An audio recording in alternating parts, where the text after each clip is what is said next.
From Dallas, Texas, the flash, apparently official, President Kennedy died at 1 p.m. Central Standard Time. Cuba itself is really quickly going to become the Kennedy administration's top priority. The next 4 years are going to be difficult and challenging years for us all. At the end of the day, the US is facing off against this tiny island, Cuba. How could you lose? Castro will tell the General Assembly the United States is seeking to overthrow him. Kennedy really looks to the CIA to get the business of the Cold War done. Castro and his fellow dictators may rule nations, they do not rule people. The CIA were kind of playing JFK. In the eyes of some CIA-trained militants, Kennedy had become a traitor to the cause. B-26 bombers of the Cuban Exile Air Force attacked Castro's airfield. Everything that could go wrong does. Out of ammunition, men fighting in water, if no help given, Blue Beach lost. The airstrike has humiliated the United States before the world. Were you ever offered money to assassinate President Kennedy? Directly, on numerous occasions. It is clear that the forces of communism are not to be underestimated in Cuba or anywhere else in the world. It's like a nightmare. It's something you think, well, I'll wake up tomorrow and it's not true.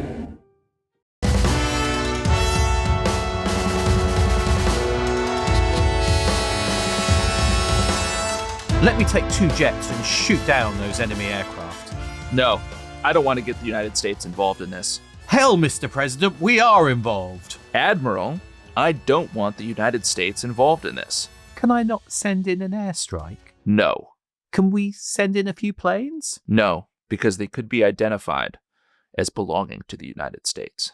Well, welcome to The Rest is Classified. I'm Gordon Carrera. And I'm David McCloskey. And that was an exchange, as I think it probably would have sounded, minus maybe the British accent on one part, between Admiral Burke, who is Secretary of the Navy, and President John F. Kennedy. Of course, what they're discussing is this amazing operation to try and overthrow the Castro regime with an invasion organized by the CIA, perhaps not entirely fully briefed to the president, which is going to take place in April 1961. We've been looking at the planning. We've been looking at who knew what the chances were of success. But I think maybe at this point in the story, David, it is worth us trying to understand the view from Castro. What is Fidel with his beard thinking? He's kind of probably aware that the Americans are out to get him, isn't he? Yeah, I think it's safe to say he is aware that the Americans are out to get him. At this point in April of 61, he probably has already some sense that the CIA is trying to specifically kill him. But Castro has a pretty effective security apparatus at this stage. He's got plenty of agents in the exile community in Miami, but to some degree, to know that it's coming, he doesn't need any of that. He just needs the New York Times, because in the weeks before the invasion... Pesky journalists. Right, pesky journalists. This is going to be the part of the story I knew you would love, Gordon. The journalists coming in and shaping history. An enterprising investigative reporter named Ted Zulk, who is a chain smoker with a taste for trench coats. Perfect stereotype, caricature of exactly. A 50s, 60s American journalist. Yeah. A colleague described him as having a passion for meeting odd strangers in ill-lighted bars in ill-frequented parts of town. That's a reputation I think I tried to kind of conjure up as a journalist as well during my years. Yes, exactly. He is the New York Times equivalent of Gordon Carrera. Now, in the 80s, Ted Zulk will author a prominent Castro biography, but at this point, he's working the Cuba beat for the New York Times, and he gets a hot tip, Zulk does, from a Cuban at a hotel bar in Miami. Just like me. Yeah, exactly. Gordon Again, is like working the life. hotel bars in Miami for good stories. Now, Zulk has already heard rumors about the training camps for Cuban exiles in Guatemala. But this tip is different, and the tip is that an invasion is imminent. So you could imagine that this probably came from somebody at base tracks in Guatemala or the airbase in Nicaragua who told somebody, who told somebody, who told one of their friends in Miami who was sitting by Ted Zolk at the bar. But that something is coming, and it's coming very quickly. So the urgency is what's new here. This tip is passed eventually to Edward R. Murrow, who's a legendary television reporter, and I think at this point probably the most respected journalist in the United States. Ed Murrow in this period is running the U.S. Information Agency, which is a now defunct federal agency that at that time was responsible for promoting favorable views of the U.S. abroad. And Edward R. Murrow knows nothing about the invasion. But, and I find this wild because it just gives you a sense of how maybe small of a town Washington was at this point, he just calls up Allen Dulles, the head of the CIA. At the CIA. And within hours is sitting with Dulles out at Langley, asking him about this tip. And Dulles admits to nothing, but eventually Murrow goes down to the White House and gets the story out of Mac Bundy, who is the president's national security advisor, which then leads to immense pressure from the White House on the New York Times to kill the piece. Now, in the end, what happens is the word imminent is removed from Zolk's description of the invasion. References in the story to the CIA are struck. The headline is shrunk from 4 columns to 1, and the article's placement is kind of shifted from the top of the front page to lower down. Ted won't be happy with that, but it's still there. It's still there. And Ted Zolk's edited story appears in the Times on the morning of Friday, the 7th of April, 1961. And here's how the article begins. It says, for nearly 9 months, Cuban exile military forces dedicated to the overthrow of Premier Fidel Castro had been training in the United States as well as in Central America. Uh-oh. JFK goes nuts. He says, I can't believe what I'm reading. Castro doesn't need agents over here. All he has to do is read our papers, which is kind of true. But also, Castro has lots of agents over here. Yeah. I was going to say, to blame it all on the New York Times is a bit harsh, isn't it? It is. It is. And Castro has so many agents among the exile community in Miami that his problem is actually sorting through everything that's coming in. Now, it's also possible, although kind of murky, that Castro had received word of the exact invasion date, the 17th of April, from the Soviets. And this actually, Gordon, is dramatized in The Good Shepherd. Good film. Good film. Matt Damon in a Angleton biopic about the early years of the CIA and the chief of the counterintelligence staff. It's portrayed in that movie as this kind of decisive moment in the failure of the invasion, in that Castro has gotten intel from the Soviets that it's going to happen on the 17th of April. It's not clear that the Soviets passed that information to Castro. I mean, at this point in time, the relationship between the KGB and Castro is tightening, but they're not in lockstep. And it kind of doesn't matter to some degree, Gordon, because the reality is that Castro, he's already primed for an invasion. I mean, every day in April, he is on the airwaves in Havana, warning Cubans that, mercenaries are coming. He's calling the CIA, I think this is not very clever, the Central Agency of Cretans. And specifically, he's calling out the presence of this base in Guatemala. So a lot of what is reported in the New York Times, I think Castro already knows. He is, though, being helped increasingly by Moscow. And his security apparatus has really been bolstered by its relationship with the KGB. The KGB has sent maybe 100 advisors to Cuba to help him build his internal security service.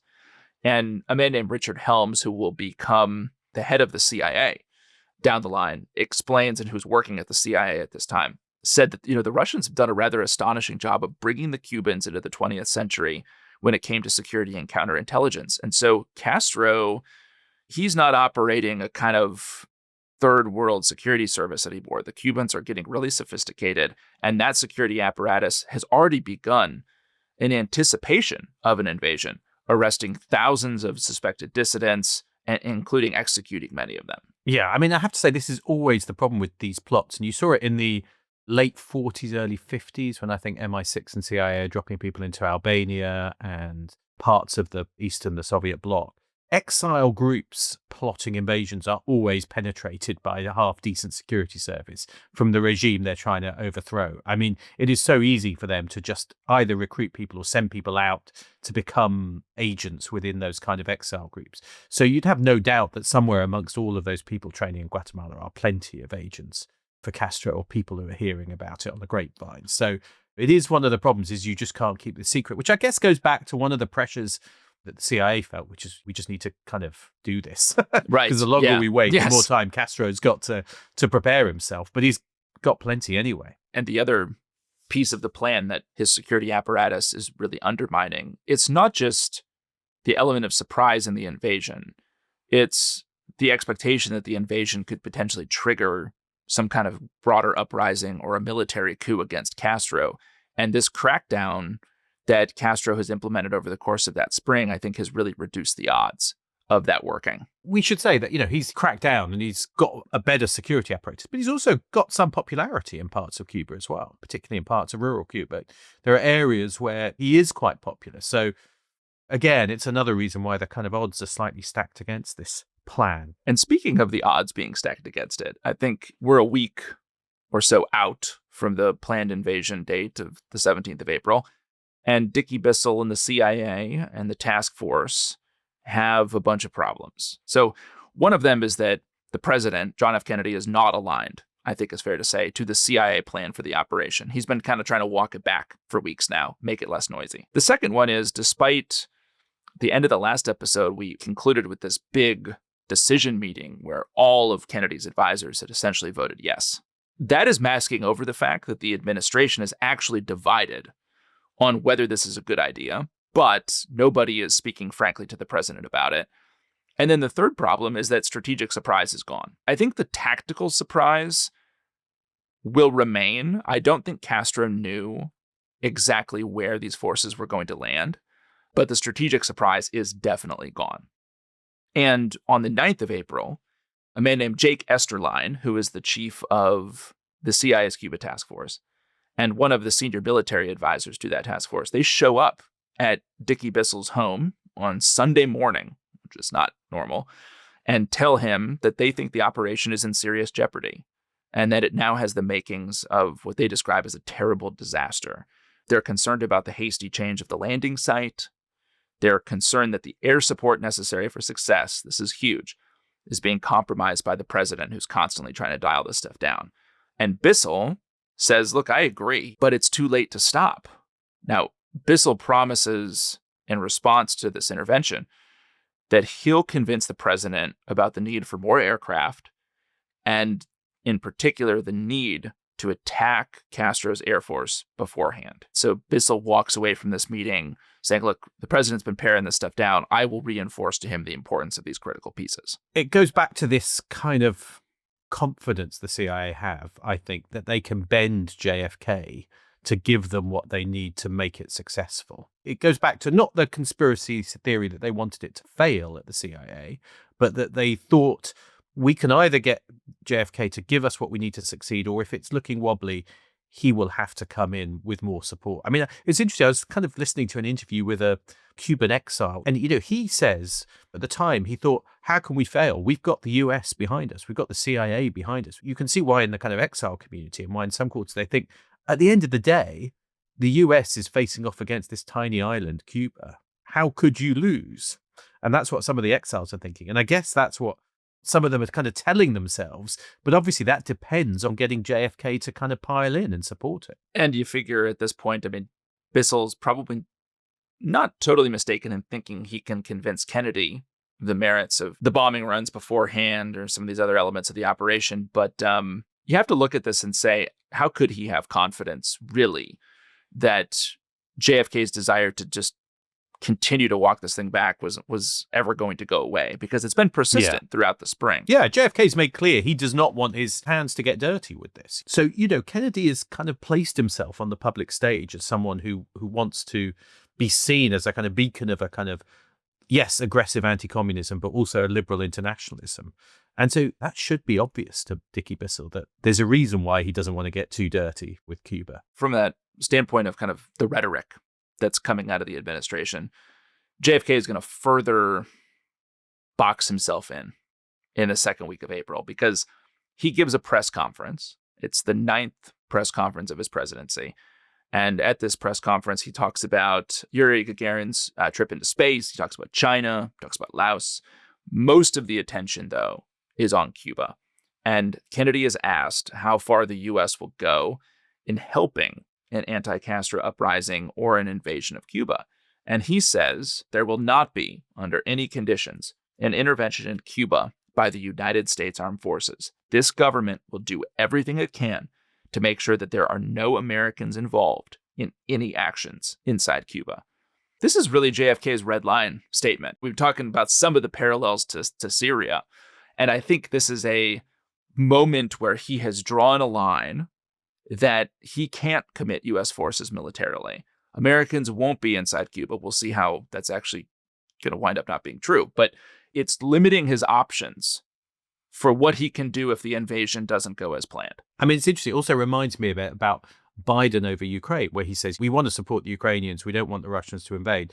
But by the way, we're not going to put American boots on the ground. We're not going to intervene. We don't want World War III. If you kind of publicly box yourself in and make clear what you're not going to do, you're suddenly reducing the intimidatory effect you might be able to have and the uncertainty which you can use in this. And he's kind of made clear, well, I'm not going to put boots on the ground or get directly involved. That should be a kind of red light also for the CIA, the fact that he said that. Well, and straight from the press conference, JFK goes to another National Security Council meeting on Cuba.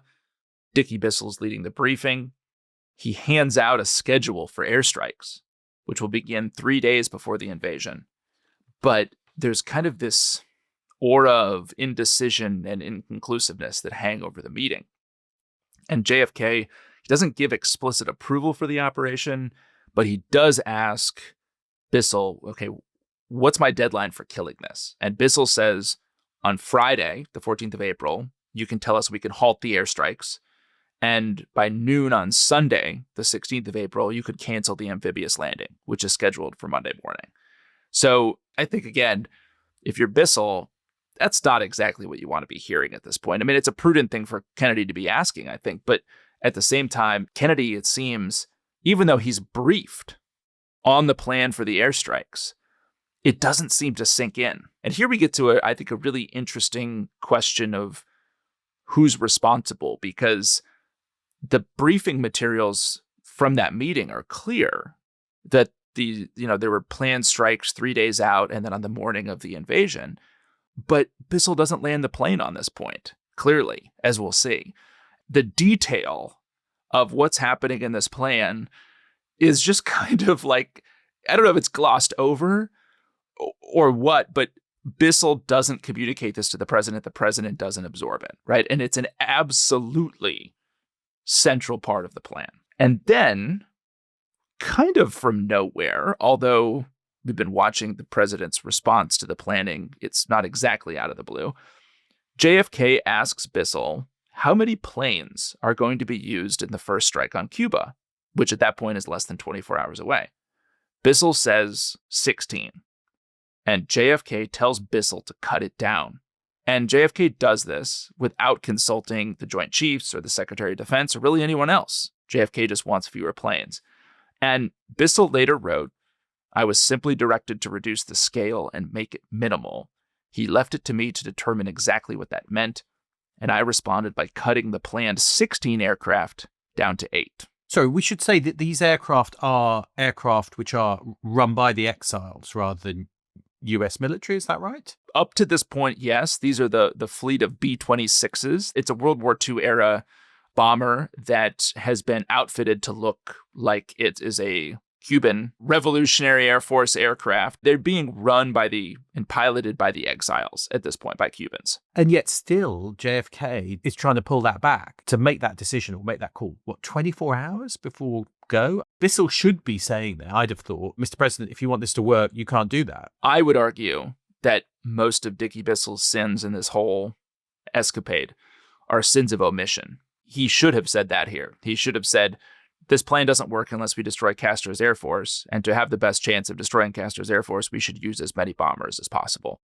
Again, unless you go back to my slightly conspiratorial view, which is that they think, well, if it doesn't work at first go, will be able to persuade Kennedy to go all in. But of course, now he said he won't. He's made it clear he won't. So President Kennedy, on the 13th of April, he leaves the briefing with the CIA. And as he goes to the executive mansion and kind of retires for the evening, the ships that are carrying Brigade 2506 are steaming on their way to Cuba. They are being watched over by this U.S. Navy contingent, and those critical B-26s at Happy Valley are just hours away from takeoff. By dawn, the air attack on Castro, the much diminished air attack on Castro, should be underway. And maybe there, Gordon, with those planes getting ready to take off, we will take a break. And when we come back, we'll see how they get on.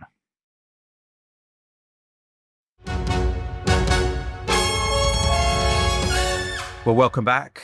I guess we've reached the point of no return in what will be the fiasco of the Bay of Pigs, if that's not too strong a word. I think it might be too light a word for what we're talking about here. I think, as we'll see, that's a perfectly appropriate word to use for what is about to happen. Appropriate word. So the air attack is first. That is the kind of prelude to the landing on the beaches at the bay itself.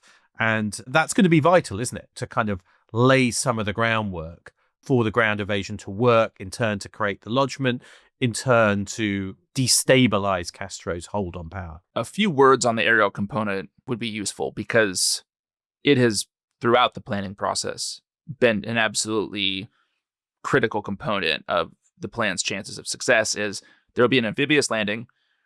The Exile Brigade will claim a strip of Cuban territory. That strip will have an airstrip in it. And the exiles will hold that for some time until broader conditions inside Cuba can be changed. To do all of that presumes that you control the air. You cannot control a strip of territory on or near a Cuban beach if you are being strafed and bombed by Castro's Air Force. So you have to destroy Castro's Air Force. And remember, we talked about some of these kind of ticking clocks that have made the CIA push Kennedy to move quickly.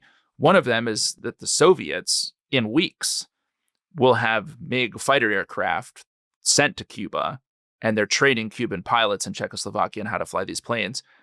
But at this point in time, Castro's got only 36 combat aircraft, and it's kind of an old fleet. Those 36 aircraft are more than capable of massacring the Cubans, the exiles, as they're on the beach. But if they can be destroyed beforehand, it gives the Exile Brigade a real chance of success. So on Saturday, April 15th, 8, not 16, because the number's been cut down, 8 B-26 Douglas invaders, flown by Cuban pilots, conduct airstrikes on Castro's airfields. They hit 3 Cuban airfields around the island, and they do so based on reconnaissance that had been conducted by U-2 overflights the week before. Now, these planes are not state-of-the-art, let's say. They're from the Second World War. They had been sitting in a boneyard near Tucson, Arizona for presumably over 15 years, and then sort of repaired and refurbished and repainted for use by this Exile Air Force. The exiles had practiced their gunnery skills on tin drum rafts floating in mountain lakes near their training camp in Guatemala. None of the pilots have ever flown in combat, period. Several of them were commercial airline pilots in Cuba before the revolution. One of the B-26s is shot down in the raid. The pilots are extremely optimistic, though, about how much of Castro's Air Force they have destroyed. The reports are very encouraging. The pilots think they might have destroyed more than 75% of Castro's Air Force, which in a single raid would be an astounding number to achieve. So the raid finishes, one of the B-26s is shot down, and the CIA conducts U-2 overflights. That's the big spy plane that flies high, yeah. Now, side note, for all of you image analysis nerds out there, Gordon, and I know we've probably got a few listening to the Rest is Classified. The imagery analysis in those days was completed at what was called the National Photographic Interpretation Center. And that center was housed in a plain 7-story building in a rundown neighborhood of downtown Washington, D.C. The ground floor of that building, Gordon, was an automobile showroom, and the CIA had the 4 floors upstairs. So the U-2 photos are sent there for analysis. I like to think that in the automobile showroom, there's like a secret door. You climb into one of the cars, and there's like a hatch which takes you down and through a shaft into the secret place where they analyze the photos. But I don't know. It's a weird place to have a cover. That's undoubtedly how it went down, I'm sure. You got in a car and you put it in drive, and you were sucked down a tube into the basement where you analyzed U-2 reconnaissance photographs. Now, the true number of aircraft destroyed is not so great. The pilots had seriously overestimated what they had done. Only 5 of Castro's planes were destroyed. A few others were damaged but intact. It's like a 50% hit rate, but 5 of Castro's 36 planes are actually destroyed. So it's not good. But here's the thing. The CIA plan calls for another round of airstrikes to happen on the morning of the invasion. And Castro, according to this imagery, has apparently, and I think very inexplicably, left all of his planes clumped together at the airfield. So when the B-26s go back for their next bombing they'll be run, able to finish the job. They'll be able to finish the job. And this is why the CIA had built into the plan, 2 rounds of strikes. So you think that's a little disappointing, but we'll get another go at it as the invasion kicks off. But one question, I mean, this is all supposed to be done by the Cuban exiles. That's the cover story. I mean, when planes start bombing an airfield in Cuba, that's going to kind of arouse attention and also surely lead Castro to kind of realize something big is going down, isn't it? It is. It is. And of course, the U.S. military is not involved. So who in the world has conducted... Who are these mysterious pilots? Who are these mysterious people who have bombed Castro's airfields? So as part of the airstrike, or concurrent to it, there's actually a 9th plane that went out, also a B-26. Its engine cover, as it flew kind of low and fast over Cuba, if you look at it, the engine cover is already pre-riddled with bullet holes. That plane flies over Cuba, it lands in Miami, and it is a key element of the cover story that the CIA has cooked up for this bombing run. The plane lands in Miami. The pilot, a guy named Mario Zuniga, he's wearing a Cuban-made t-shirt. He's got Cuban cigarettes on him. He's wearing a baseball cap with a Made in Cuba tag. Very subtly trying to tell people he might be Cuban. He's very subtle. He's Cuban. All right. He's definitely not come from Nicaragua, right, Gordon? Okay. He's come from Or Cuba. been trained by the United States. Or been trained by the Central Intelligence Agency. He is taken into custody by Miami-Dade police, but he's got a cover story that was actually written for him in Washington. And he says this. He says, I'm part of a group of pilots who were plotting to defect. We feared that Castro and his security services were on to us. And so we defected with our planes. We took off and we conducted a bombing run over Cuba as we defected. Wearing Made in Cuba baseball caps. Wearing Made in Cuba baseball caps. We just thought we really wanted to stress that we're Cuban. In a sign of things to come and just everything starting to go wrong everywhere this weekend, the cover story immediately begins to unravel. And I have to say here, Gordon, it's done at the hands of just pesky journalists who refuse to toe the company line for the good of national security. Yes. So reporters in Miami, I mean, this is even before, no one's talking to the CIA. Reporters notice that on Mario Zuniga's B-26, there's tape that is sealing the barrels of the gun, which would be like, a prophylactic you'd use to keep dust and dirt out and all this. But he said he had fired them. Why is there tape over the guns and he fired them? That's pretty bad attention to detail. Another reporter, apparently there must have been someone down there on this beat who knew something or other about Castro's Air Force, because one journalist observed that the nose of Zuniga's B-26 was solid metal, while on Castro's Air Force, the B-26s have a plexiglass nose. Strike 3 is that the guns on Zuniga's B-26 are mounted in the nose, and on Castro's, they're mounted under the wings.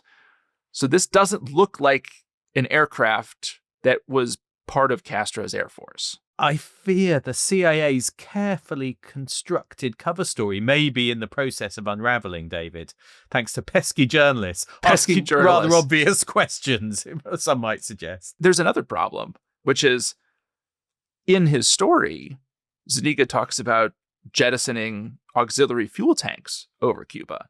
And then there's the question of, well, if you came from Cuba to Miami, you don't need an aux fuel tank. So this thing is unraveled in Miami pretty much from the get-go. At the UN in New York, the Cubans and the Soviets start to make a fuss about the bombing because, I mean, this is the first time that something like this has happened in Cuba, and it's potentially very alarming if you're Fidel Castro or you're Nikita Khrushchev. Now, a man named Adlai Stevenson is the U.S. permanent representative to the UN. Adlai Stevenson had, I believe, 2 failed runs for President Gordon in the 50s. He is really was the senior politician in the Democrat Party before JFK. He and JFK don't really get along with each other, and he's kind of been shunted aside to this role in New York where he's really outside of kind of JFK's decision-making circle. Stevenson had received, and this is astounding to me, he had received a pre-brief from the Central Intelligence Agency, from the Cuba task force. But he was briefed by an officer of that task force who was very well known for kind of not getting to the point in his verbal communications. Brilliant for a briefer. Which is great. And task force leadership at the CIA realized, and they'll say later, that that briefing for Adlai Stevenson contained the flavor, but not the facts. So in other words, Stevenson had absolutely no idea that this bombing run was part of the covert action plan. And he's basically been fed the CIA cover story, and then Stevenson begins to feed that cover story back to the UN. So he holds up a photograph of Mario Zuniga's B-26. It's been taken that morning, grabbed off the wires by Stevenson's staff in New York. And Adlai says, this has the markings of Castro's Air Force on the tail, and everyone can see this for themselves. So Stevenson has been deceived. He discovers this fairly quickly. He's furious. And we bring up this story, I think, for 2 reasons. One is it shows immediately that a lot of the ins and outs of this plan that have been cooked up either among the exiles or at the CIA, as soon as they're encountering reality, are starting to come to pieces. And then the second piece is that Adlai Stevenson, who in his role technically works at the State Department, is going to be so angry that he is going to write a memo that is going to land on the desk of the Secretary of State at a very critical moment down the line. And that is going to have a real impact, ultimately, I think, on the decision-making at the Department of State and inside the White House on whether to give air support. Yeah, reminds me a bit of Colin Powell standing up at the UN with intelligence about weapons of mass destruction in 2003 and being very confident, and then finding out that the intelligence was less reliable than he thought and never quite living it down. So there we go. So in the meantime, the airstrikes were the precursor to lay the groundwork. The first ones have not worked. The cover story's fallen apart. But of course, the ships are still heading towards the Bay of Pigs, aren't they, with the men on board? That's right. The 6 ships of the Cuban Expeditionary Force, as it's called, are heading to Cuba. There are 1,400 men aboard. They are headed to hold off Castro's 30,000-man army and hold their little lodgment on the beach. The flotilla is interesting because, again, these aren't American ships. These are commercial freighters that have been chartered by the CIA from a shipping line called the Garcia Line, which is a company owned by a family of anti-Castro Cubans. 2 of the ships are converted landing craft of World War II vintage, so not the newest and shiniest objects in the shed. They've been purchased by the CIA for $240,000 apiece. And then on these, the Brigade 2506 commanders and 2 CIA officers are going to run the show. The situation on these ships is a little grim on their trip to Cuba. There's not a lot of food. The toilets are wooden planks rigged to the stern. Toilets seem to be a recurring theme of our podcast, whether it's Pablo Escobar's or the toilets at various places. Seems to be a detail you're particularly interested in, David, is like the state of toilets. I feel like you and Escobar have this in common. I'm always interested in the plumbing, Gordon. I want to know, what's the plumbing situation inside this These are the big espionage questions. operation? And you know what the answer is? I mean, with Pablo's toilets, I mean, he was redoing bathrooms at every new safe house. So his toilets were in great shape. These are the opposite. Exile Brigade was not given proper plumbing. Each of the ships of the Cuban Expeditionary Force has its own dedicated U.S. Navy escort, which is keeping its distance. So it's sort of escorting, but not escorting. And the kit that each of the brigade soldiers carries, it's largely American surplus from the Second World War or Korea. They carry an M1 Garand semi-automatic rifle. Some of them have .45 caliber pistols.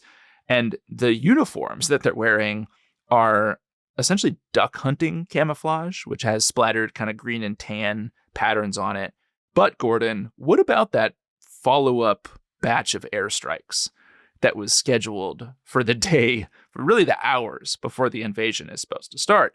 Well, those strikes had been kind of put off for, quote, political reasons. This was the word that came down to the CIA task force from the White House, which only left one day to destroy Castro's Air Force, the morning of the invasion, April 17th. Even Castro later will say that he was confused by this, because once that bombing run happens 3 days prior, I mean, Castro thinks it's the prelude to an actual invasion. And Castro later says, Sunday went by, he marvels, and nothing happened. And Castro's using this time to make a coup even harder. His security forces have been working, I mean, literally over the weekend, to round up thousands of dissidents, put them in makeshift prisons, shooting people they deem to be spies, and making it really hard, I think, for the invasion to trigger a kind of political uprising or a coup that it is intending to trigger. And do we think that the political reasons for the second wave of airstrikes not to go ahead of basically JFK saying, I don't want to do this, maybe as the cover story's unraveling or for whatever reason, but that's already slightly dooming this to disaster? It is, because what it means is instead of having done those strikes 2 days before and looking at the imagery and getting a sense of how many aircraft Castro has left, you're reliant on one more run and that's it. It's Sunday, the 16th of April. JFK goes to Mass. He hits some golf balls that afternoon. And then he calls Dickie Bissell at the CIA just before 2 p.m. and says, go ahead. So this is the final authorization for the invasion of Cuba the next morning. Now, where's Alan Dulles, Gordon? Dulles has been absent for really the last couple episodes of this series, hasn't he? Yeah, the shadowy spy master, the globalist intriguer, is in Puerto Rico giving a speech. I was reading about Dulles, and he actually liked to be out of town when big operations were going down. He thought that kind of maintained the cover that the CIA wasn't behind an operation. If he was like giving a speech in Puerto Rico or he was somewhere else, because then people will go, oh, well, it can't possibly be a CIA op because the boss is off site. Although it's probably also a little bit convenient for him as well to be out of town. Oh, see, I knew you were going to say that. I knew you were going to kind of raise the specter of Dulles having kept his distance. I don't think there's anything to that. I think it is much more likely that Dulles understood that he hadn't been deep into the planning. He had this scheduled speech already. They didn't want the Soviets or the Cubans to think anything was amiss. Just go forward with your plan sort of as scheduled. I do think it has and will have immense consequences, because it means that instead of having Alan Dulles sort of intervening with Kennedy, which would have carried more weight, we have Dickie Bissell doing it. Dickie Bissell's been running the show up to this point, but he's not the director of the Central Intelligence Agency. So in any case, Dulles is not around.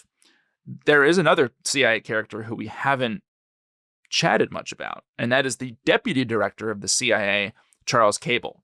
Now, Cable, on Sunday, like every good senior official in this story, is also playing golf. He is a 4-star Air Force general. He technically, of course, outranks Bissell. I mean, he's technically the number 2 at the CIA, but he's at the agency not so much to run the place, but to give the appearance of sort of some military polish to the organization. And he really hasn't been involved deeply in the planning. But because Dulles is gone, and honestly, for some reasons that even now seem mysterious, Cable shows up on the Sunday afternoon at the Cuba task force and gets it involved. He asks if the airstrikes on the morning of the invasion, so this final chance to go after Castro's Air Force, Cable says, have these been approved? And of course, these airstrikes have always been in the plans, but Cable says, I better check this out. Okay? Much to the consternation of the Cuba task force, Cable goes off and calls the Secretary of State, Dean Rusk. And when Bissell learns of this, he reportedly says, Cable. All right, so Cable has gone off and gotten this operation that has already been approved. Let's reapprove it. And now, just like Ghostbusters, Gordon, we have these two streams crossing, right? Don't cross the streams. That's right. That's right.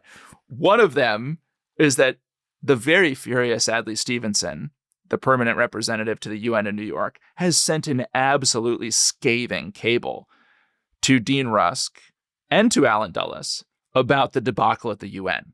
Okay. And then now we have Cable, the deputy director of the CIA, calling Dean Rusk about the airstrikes. And Rusk kind of takes all of this as an opportunity to revisit the wisdom of those strikes. And listeners, if you needed any further reminder, the airstrikes, the destruction of Castro's Air Force is critical. Yeah. All along, they've known that if it's going to work, they need air cover. So Rusk was not in favor of the airstrikes and really, I think, has spent much of the spring kind of chipping away at the operation without actually saying he opposes it, calls the president. And Kennedy is out at his country retreat in Glenora, his place outside Washington. The president has also just played 9 holes of golf, and he listens to Rusk about the airstrikes. And, Rusk is saying he's got concerns with them. Rusk will later state that when Kennedy suddenly found out there were additional airstrikes coming, he was surprised. I'm not signed on to this, is what JFK says. He is not signed on to the D-Day airstrikes. Hang on a sec. Surely he has. Yeah. So is he playing a slight game with it? I don't think he is playing a game. The D-Day airstrikes had been included in the pre-invasion briefing papers that Bissell had brought down to the White House. And specifically, they had been in final briefing that Bissell had given on the 12th of April. So we're talking about 4 or 5 days earlier. I think this gets back to the sort of cave of unreported exceptions point, where you can have someone who's thinking, Bissell, I've briefed you on this. You know this is coming. And the president has not absorbed it. He has not absorbed it for whatever reason. Yeah. I mean, it's interesting. Some people say that JFK had a habit when he was being briefed. He'd go kind of, yeah. And people would take that as approval, or at least a kind of sense he'd understood it. But it was more his kind of slightly relaxed, informal way of listening to something. And we also know JFK at times was on quite a lot of medication and other things. So I think it's an open question, isn't it? Whether Bissell had failed to brief or Kennedy had been briefed and failed to take it in, but something has gone wrong, which is the theme, I guess, of this series, at the nexus between political leadership and intelligence leadership at this point. Something has clearly gone wrong. Everyone involved could put that on a T-shirt. Something has gone wrong. And all of the CIA planners had certainly taken the airstrikes and the condition of air superiority for granted. But, of course, what matters most that night is the opinion of John F. Kennedy. And Kennedy apparently is not signed on. And so, you think about really the constant admonition throughout the process of, less noise, make it less like World War II. Now there's tons of noise everywhere, right? There's noise about more airstrikes. There's noise from Adlai Stevenson, the UN. Yeah. There's noise from Dean Rusk at State.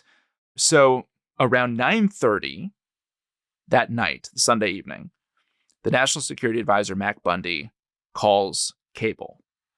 And he says the airstrikes are to be canceled until they can be conducted from a strip within the beachhead. No strikes until after the invasion succeeds. So you've got to take the airstrip, you've got to hold the beachhead, and then you bring the B-26s over from Nicaragua, and you run the air operation from essentially the airstrip near the Bay of Pigs. And Cable, despite his role in kind of instigating this doubt and setting this chain of events in motion. He's absolutely stunned. I mean, he's a military man who fought in the Second World War and sort of understands how important the airstrikes are to the plan's ultimate success. I mean, Cable has played a slightly almost comic role in this. He's like, let me get involved, let me intervene. Oh, airstrikes! I better go talk to the president about airstrikes. And then suddenly, airstrikes! The airstrikes are off. I mean, he's kind of slightly set in motion some of the failures that are going to kind of damn this operation, hasn't he? Slightly kind of clownish role. I mean, I don't mean to be rude to Mr. Cable. I don't mean to be rude to him, but let me say something rude about him. He was definitely an agent of chaos that Sunday evening. Yeah, he didn't mean to be, but he was. Right. Yeah. So Cable is stunned and furious, and he talks to Dickie Bissell and explains what's happened. And so Cable and Bissell go see Dean Rusk at the State Department to plead their case. And Rusk, who doesn't want the airstrikes to occur and probably doesn't want the invasion to happen, says, political requirements are overriding things. And by the way, guys, the strikes are really not that important anyway, because we'll just start them once the Cuban exile force takes the beaches. It'll be fine. So it's about 11 p.m. on Sunday night. We're an hour away from the scheduled midnight launch of said airstrikes. And Rusk, with Cable and Bissell in his office, calls the president. Now, Rusk lays out their concerns, Bissell and Cable's concerns about the cancellation, and Bissell and Cable can hear what he's saying on the phone. They can't hear what the president is saying in response, but they can hear Rusk kind of laying out the CIA's case for the airstrikes. Rusk, on this phone call, then gives his own argument against the strikes. JFK responds briefly. No one is, even to this day, quite sure what he said, but it's definitely not favorable to the CIA men. And Rusk asks if they want to speak to the president. And here we have another example of a sin of omission on the part of the Central Intelligence Agency, because both Cable and Bissell say no. Cable says, I don't think there's any point. And then Bissell says, I think I agree with that. So they let it stand. Which seems to me to be more than a mistake, because they know that this is vital for this working. Here it is on the line where the airstrike's going to happen, and they're not going to make the case. I mean, if you believe in it, if you know how important it is, make the case. Don't let Rusk sway the debate. And they just kind of opt out, which again, if you want to be conspiratorially minded, you could say it was setting him up for failure. But I'm not quite sure I believe that. This does feel like more just like a screw up at this point. Yes. And I think Bissell, years later, he'll see this as a major mistake of his and a turning point in the whole operation, because he has essentially had an opportunity to weigh in with the president at the 11th hour to change his mind. And Bissell, I think inexplicably, decides not to do that. So Cable and Bissell rush back to brief the Cuba task force on the change, just as the Cuban Expeditionary Force is offshore of Cuba. And the CIA's Cuba task force predictably goes absolutely nuts at the news that those airstrikes are canceled. The chief of that task force, Jake Esterline, says, this is the goddamnest thing I ever heard of. So there, with the invasion task force primed to land on the beaches at the Bay of Pigs, let's leave it and we'll pick it up next time to see how, this operation, which this air of doom hanging over it, unfolds in the coming hours, but also plays this fascinating role in kind of shaping the way JFK sees the CIA, the relationship between the two, presaging in many ways the assassination, whatever you think of the CIA's role. A reminder that if you want to hear the whole series, if you can't wait, you can join the Declassified Club, therestisclassified.com, and you'll get access to the special series looking at the questions surrounding JFK's assassination and who was really behind it. And including whether Gordon actually believes the insane theories that he has been spouting off in this series. We'll find out in that mini-series if Gordon is truly high on his own supply. Unless they get to me first, David. Unless they get to me first. But hopefully I'll be back for next time. See you then. We'll see you next time.